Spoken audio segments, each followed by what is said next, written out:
ये कहानी सच्ची घटनाओं पर आधारित नहीं बल्कि सच्ची घटना ही है। American infamous serial killer Jeffrey Dahmer की कहानी, जिसने 1978 से लेके 1991 तक 17 आदमियों का मर्डर किया। उसके मर्डर करने के तरीके अलग अलग थे। उसने अपने विक्टिम्स पर उनके साथ वो सब किया जो कोई सोच भी नहीं सकता, जैसे कि कैनिबलिज्म, नेक्रोफिलिज्म।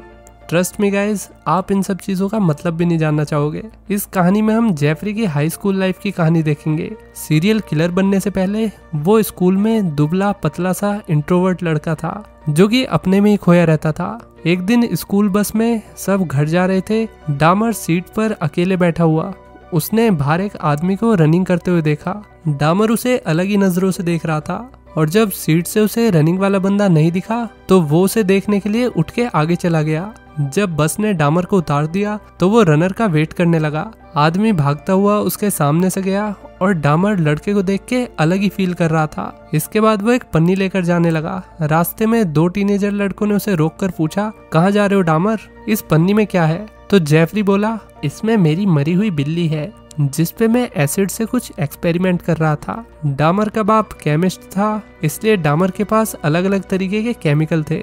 दोनों लड़कों को डामर की बाप की लैब देखनी थी तो दोनों डामर के साथ आ गए। डामर ने एक बिल्ली को जार में डाल के एसिड भर दिया, पर वो कहने लगा इसमें 1 महीने का टाइम लगता है क्योंकि एसिड थोड़ा हल्के वाला है। डामर को जानने की तलब थी कि जानवरों के बॉडी के अंदर क्या है, वो अंदर से कैसी दिखती होंगी, पर लड़कों को उसकी बात पे भरोसा नहीं हुआ। वो कहने लगे हमें पागल मत बनाओ, तुम एसिड नहीं जार में पानी भर रहे हो। फिर डामर ने पहले वाली बिल्ली दिखाई जो उसने 1 महीने पहले एसिड में डाली थी। फिर भी वो नहीं माने तो जेफरी को गुस्सा आ गया और उसने उनके सामने जार ही फोड़ दिया। अब लड़कों की थोड़ी फट गई, वो डामर की लैब से भाग गए। रात को डामर फैमिली के साथ खाना खाने लगा। डामर का बाप उसकी चिंता करता, उसकी माँ और एक छोटा भाई भी है, लेकिन उसके पेरेंट्स यानी कि उसके माँ बाप एक दूसरे से बहुत लड़ते। आज भी उसका बाप उसकी माँ को गालियां सुना रहा था। जेफरी का बाप उससे हमेशा कहता, थोड़ा लोगों से घुलो मिलो, दोस्त बनाओ, कब तक यूं ही अकेले रहोगे। अगले दिन स्कूल में कुछ बुलीज डामर को परेशान करने लगे, पर उसने कुछ नहीं कहा। लंच में एक लड़का उसके साथ खाने के लिए बैठा। उसने डामर से कॉन्सर्ट में चलने के लिए पूछा और डामर ने हाँ कह दिया। बायोलॉजी की क्लास में जेफरी अकेला ही बैठता। क्लास में सॉल्यूशन में रखे कुछ एनिमल्स को देखकर डामर को कुछ कुछ होने लगता। एक दिन जब डामर घर आया तो वो क्लास वाले जानवर को चुरा के ले आया। जब वो घर के अंदर आया तो उसके पेरेंट्स लड़ाई कर रहे थे। उन्हें कोई चिंता नहीं थी कि उनका छोटा बेटा भी सब कुछ सुन रहा है। डामर फिर अपने छोटे भाई को अंदर लेकर चला गया। स्कूल में जेफरी ने देखा कि बुली उसके दोस्त को परेशान कर रहे हैं, पर उसने कुछ नहीं बोला, वो चुपचाप चला गया। डामर के दोस्त ने उसे कई आवाज लगाई पर लड़का रुका ही नहीं। घर आके जब डामर के बाप को पता चला कि डामर ने अभी तक दोस्त ही नहीं बनाए तो उसने गुस्से में अपनी लैब, जिसे डामर इस्तेमाल करता है, उसके सारे केमिकल्स और प्रिजर्व्ड जानवरों को कूड़े में फेंक दिया और लैब को बंद कर दिया और कहा कि जाके कोई दोस्त बनाओ और थोड़ा नॉर्मल होने की कोशिश करो। डामर उदास हो गया। स्कूल में वो कुछ लड़कों के पास आया पर बिना बात किए जाने लगा। तभी उसके पास एक ड्रग डीलर फिग नाम का बंदा आया। उसने डामर को ड्रग्स बेचना चाहा, पर डामर को इसमें कोई इंटरेस्ट नहीं था। फिग फिर चला गया। अब डामर रोड पे बैठ के उस रनर बंदे का वेट करने लगा जिसे शुरू में दिखाया गया था। जेफरी डामर के हाथ में लैब के जानवरों की कुछ हड्डियां भी थी। वो उन्हें देख के उन जानवरों के बॉडी पार्ट्स को याद करने की कोशिश कर रहा था। तभी रनर उसके सामने से निकल गया। डामर ने फिर से चाहत भरी नजरों से उसे देखा। घर आके उसके बाप ने जेफरी से पिछले दिन के लिए माफी मांगी। वो कहने लगा कि मैं तुम्हें ऐसे नहीं देखना चाहता, तुम लाइफ में दोस्त बनाओ, कुछ करो, बस मैं इतना चाहता हूँ, ना कि पूरे दिन तुम लैब में बैठ के उल्टे सीधे एक्सपेरिमेंट करते रहो। डामर के बाप ने उसे डंबल ला कर दिए और कहा थोड़ी बॉडी बनाओ, शायद कोई लड़की तुम्हें मिल जाए। लड़का ना चाहते हुए भी बाप की बात मानते हुए बॉडी बनाने काम पे लग गया। लेकिन डामर छुप छुप कर अपना आधा टाइम जंगल में जानवरों को पकड़ने में बिताता। एक दिन हिस्ट्री क्लास में टीचर ने बच्चों से कुछ सवाल किए। सबने जवाब दे दिया, पर जेफरी अलग ही दुनिया में खोया हुआ था। फिर उसने टीचर की आवाज की नकल करते हुए एक फनी टोन में कुछ अजीब सा जवाब दिया, जिससे पूरी क्लास उस पर हंसने लगी। डामर को लगा कि ये अच्छा मौका है दोस्त बनाने का। क्लास के बाद जेफरी ने हॉल में मिर्गी के दौरे पड़ने का नाटक किया।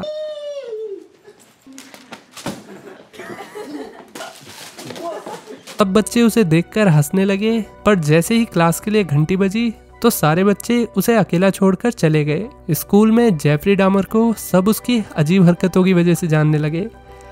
लंच में एक लड़का डामर के पास आकर कहने लगा, तुम्हें 3 बंदों ने अपनी टेबल पे खाने के लिए बुलाया है। ये 3 बंदे हैं डर्फ, माइक और नील। जेफरी उठकर उनके पास चला गया। जेफरी डर्फ से कहने लगा, तुम मेरी ड्राइंग अलग अलग सिचुएशन में बनाना। चारों ने मिलकर अपने ग्रुप को डामर फैन क्लब का नाम दिया ताकि वो अपने सीनियर के साथ कुछ प्रैंक कर सके। चारों लाइब्रेरी में आ गए। फिर डामर कुछ अजीब आवाजें निकालने लगा। मैम को लगा कि सीनियर बच्चे शोर कर रहे हैं। उन्होंने सीनियर्स को डांट दिया। फिर डामर दोस्तों के साथ भागकर बाहर आ गया। हॉल में भी चारों ने मिर्गी के दौरे पड़ने का नाटक किया। डामर की सोशल लाइफ अच्छी होने लगी, पर एक दिन घर आके उसने अपनी माँ को ड्रग्स लेते हुए देखा। उसकी माँ पहले एक नशेड़ी थी, पर आज दोबारा उसने ये करना चाहा तो डामर ने उसे डॉक्टर के पास जाने के लिए कहा, पर उसकी माँ नहीं मानी और वो ड्रग्स लेकर फैल गई। इसके बाद डामर अपने दोस्तों के साथ फिशिंग करने आया। एक फिश उसके जाल में फंस गई। दोस्तों ने मछली को छोड़ने के लिए कहा, पर डामर ने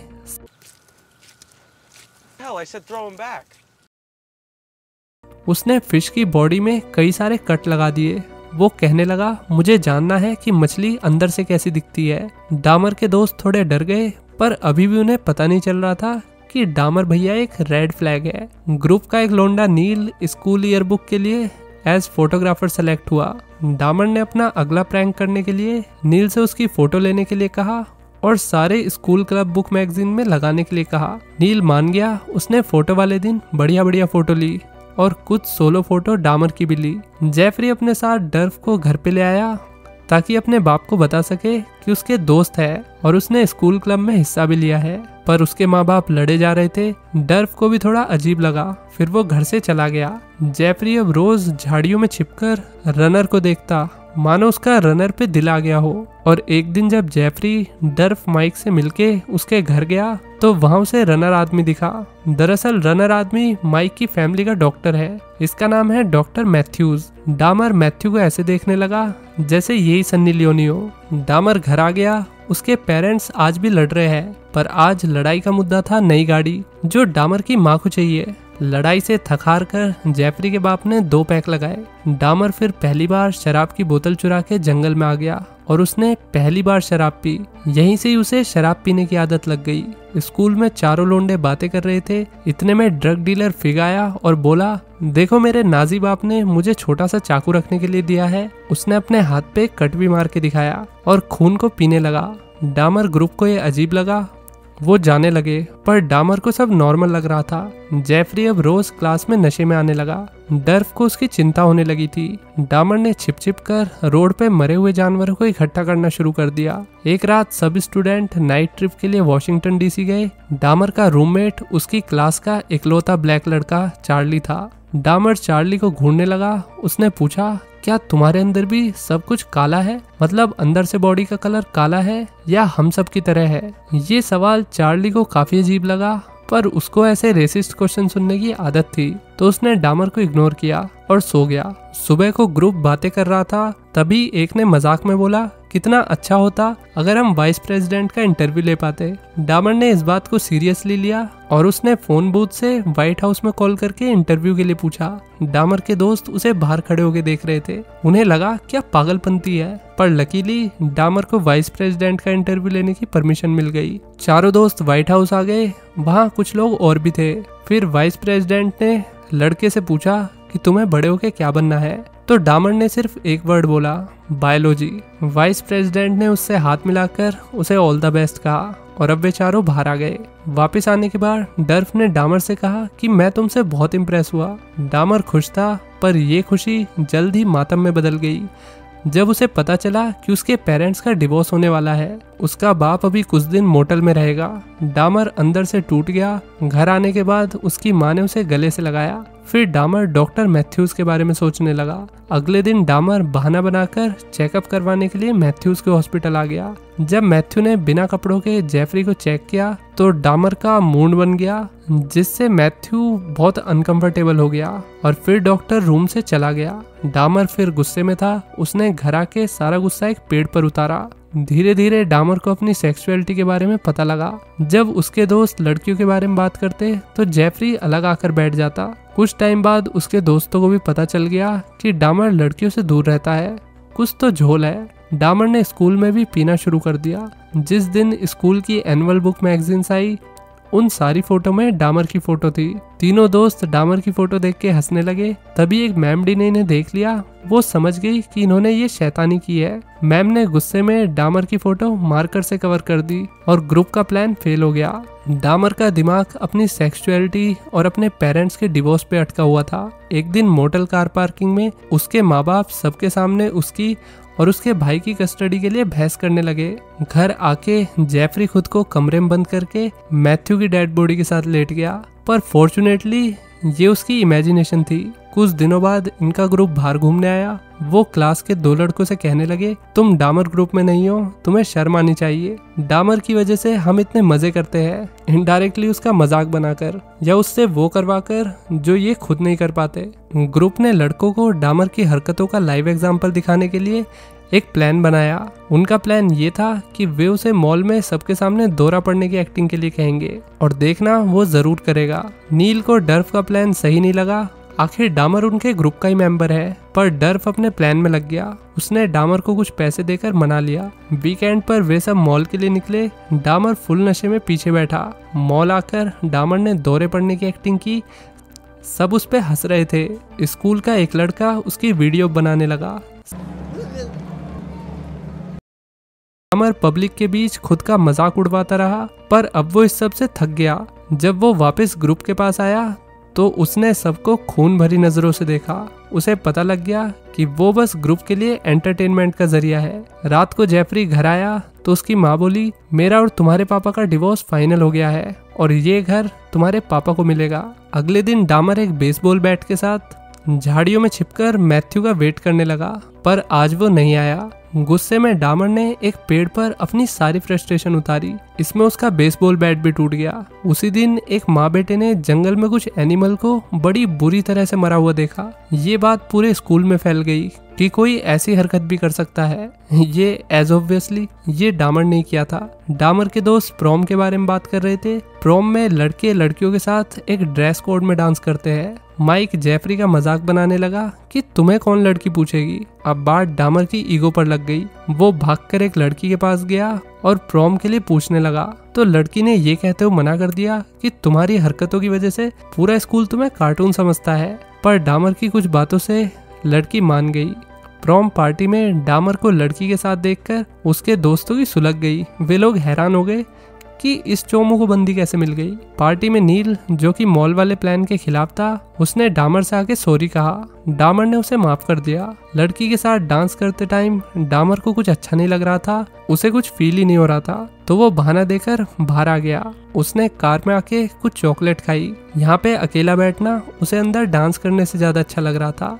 सुबह को जब वो पार्टी से घर आया तो उसकी माँ कुछ सामान गाड़ी में रख रही थी। जेफरी की माँ अपने छोटे बेटे के साथ अपने किसी रिश्तेदार के यहाँ शिफ्ट होने वाली थी। जेफरी बिल्कुल टूट गया क्योंकि उसकी माँ और भाई के जाने का मतलब है उसकी ग्रेजुएशन सेरेमनी कोई अटेंड नहीं करेगा। माताजी चली गई।